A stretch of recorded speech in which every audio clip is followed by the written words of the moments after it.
The Storage House, 1. There was something really wrong with the state transport bus.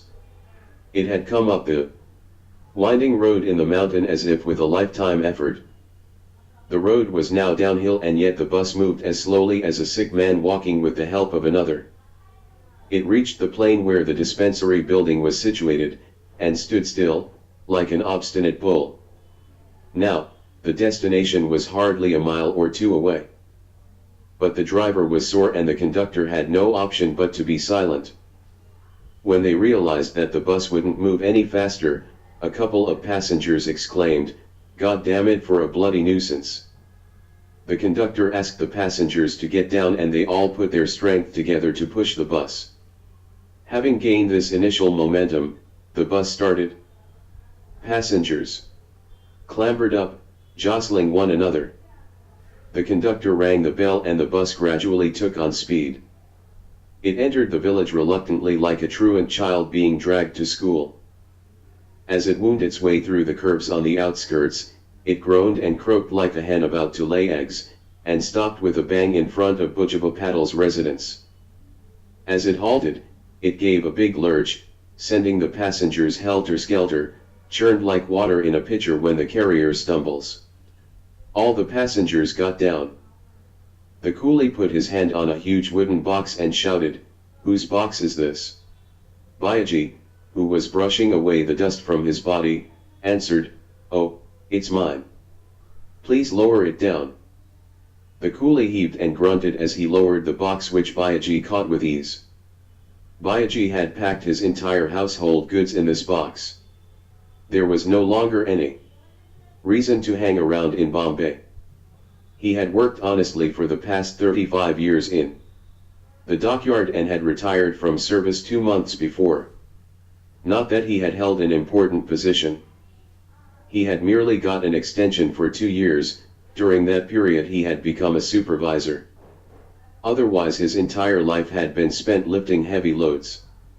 He had worked very hard whenever he could, day and night. Bayaji had crossed 60 but was in sound health. He had a sturdy frame right from birth, and hard work had given a well-formed shape to his strong body. He paid 15 paise to the coolie, put the box, in which he had thrown pots and pans and sundry other things, on his own head and began to walk in the direction of his house. As he reached Kadam's house, he saw Bujaba coming towards him.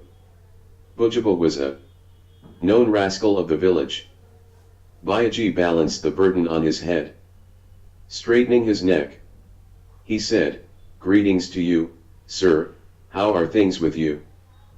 Bayaji was a Mahar by caste and according to age-old custom he should have greeted Bujaba with "My humble salutations to you, sir, who are my father and mother."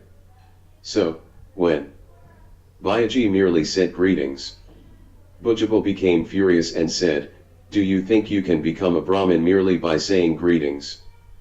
Can you forget your position simply because you've turned a Buddhist?" Bayaji was nonplussed. For a moment, he was tempted to knock him down with his box but realized that he couldn't afford to do so. Besides, now he had come back to his village for good. He was to spend the rest of his days on this soil and would be interred in the same soil. He would not be able to return to Pune or Bombay hereafter. It was not a good policy to incur the hostility of anyone in the village, least so of the Patil, the village headman.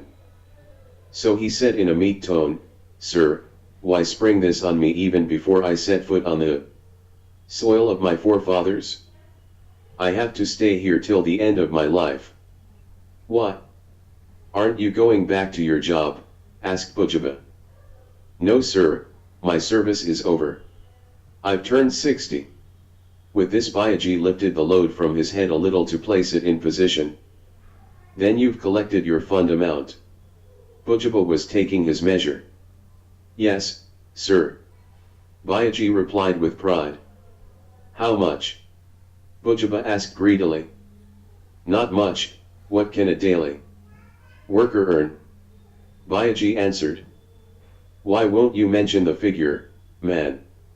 Bujaba persisted artfully. Some 2,500 rupees. Bayaji gave the correct figure. Bayaji, you have a heavy load on your head. Go to your house first. We'll talk at leisure later. Bujaba said in mock sympathy. Yes, yes, Bayaji mumbled and walked in the direction of his house. At the moment, Bayaji was the proud owner of 2,500 rupees in cash, so it made no difference whether he was an untouchable or a Buddhist. If only one could swindle out of the untouchable Bayaji, or rather Buddhist Bayaji, 400 or 500 rupees, that was enough.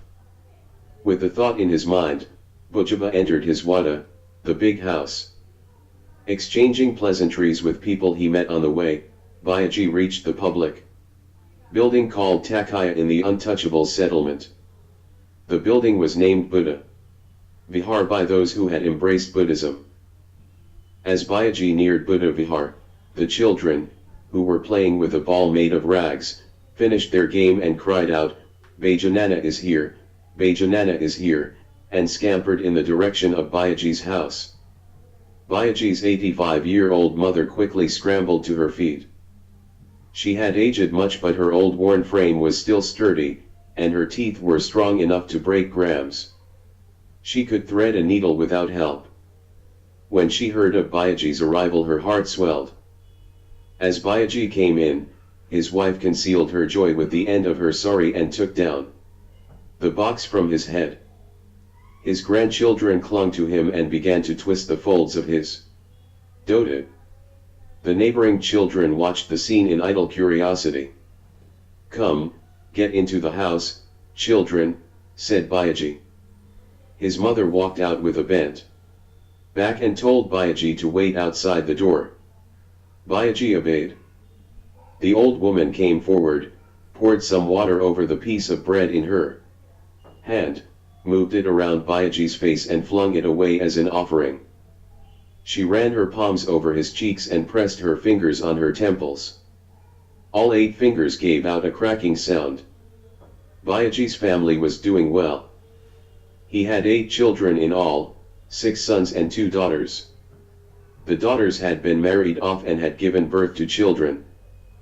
The elder son looked after the fields, the next 2 sons were in government service, the one after them was a school teacher, and the 6th one was still studying. Since they knew that Bayaji was coming home for good, the elder son in service and the 2 daughters were already home to greet him. All of them wondered what their father had got for them from his lifetime earnings. The next day when Bayaji opened the box, it revealed only some pots and pans, nails, and photographs. Looking at these, the elder daughter asked, "Nana, how is it that you haven't brought anything for us?" Bayaji was amused that his daughters thought in this childish manner even after they had children of their own. He ran his eyes over all his children and said, "Look here, children, if I had brought new clothes for you, they'd tear, if I had brought an ornament it would soon wear out. Out of my earnings I wish you to have something that'll last longer." Bayaji paused after these words. His eldest son was godly. He said, "Neither we nor our wives want anything. Tell us what you'd like us to do. Look children, ours is such a large family. Even at mealtime, we've to eat by turns or sit crowded, knocking our knees together. I wish to build a house out of my earnings, and it has to be a storied house, the usual 3-portioned house won't be adequate for us." All were happy with this plan. The plan was finalized and the foundation of the storied house was laid on the auspicious New Year day. Glossary. God damn it, phr, an expression used to show that one is angry or annoyed. Momentum, n, impetus gained by movement. Clambered, v, climbed. Jostling, v, pushing. Reluctantly, adv, unwillingly. Truant child, n.phr, a child, a student, who stays away from school without leave or permission. Lurch, n, sudden movement. Helter-skelter, adv, in disorderly haste. Heaved, v. Uttered, a sigh. Grunted, v. Made a low, rough sound. Expressing disagreement, boredom, or irritation. Dockyard, n. Place where ships are built and repaired. Sturdy, adjective, strong and solid, vigorous. Mahar, n. A Dalit community in Maharashtra, their main occupations are wall mending, sweeping or agricultural labor. Sundry, adjective, various, several. Nonplussed, so confused that one does not know what to say or do. Hostility, n. Enmity, ill will. Mumbled, v. Said indistinctly. Pleasantries, n. Jocular or humorous remarks. Scampered, v. Ran quickly.